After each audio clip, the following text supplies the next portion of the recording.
தன்னிலை தாழாமையும் அந்நிலை தாழ்ந்தக்கால் உயிர் வாழாமையும் மானம் எனப்படும் அப்படின்றது திருக்குறள்.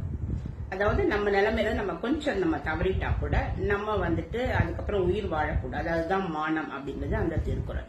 அதுல இருந்து நான் கொஞ்சம் மாறுபடுறேன். அதாவது இன்றைய காலகட்டத்துல போட்டிகள் நிறைந்த உலகத்துல நம்மளுடைய நிலை நம்ம ஒரே மாதிரி வச்சுக்கிறது அப்படின்றது கொஞ்சம் சாத்தியம் இல்லாத விஷயம். நம்ம தோல்விகள் வரலாம், நம்ம நிறைய அசிங்கப்படலாம், அவமானப்படலாம். ஆனால் அதை கண்டு நம்ம தோண்டு போகக்கூடாது. அதை முறியடிச்சுட்டு அதை எப்படி நம்ம அதை நீக்க முயற்சிக்கணும் அப்படின்றது நம்ம கத்துக்கிட்டு அதை தாண்டி அந்த தோல்வியை நம்ம வெற்றியா மாற்றுறதுதான் நம்மளுடைய வெற்றி அடங்கி இருக்கு, நம்மளுடைய சாதனையும் இருக்கு. சோ ஒரு அவமானப்பட்டீங்க, ஒரு அசிங்கப்பட்டீங்க, உங்களோட நிலையிலிருந்து கொஞ்சம் கீழே இறங்கினீங்கன்னா கூட கவலைப்படாதீங்க.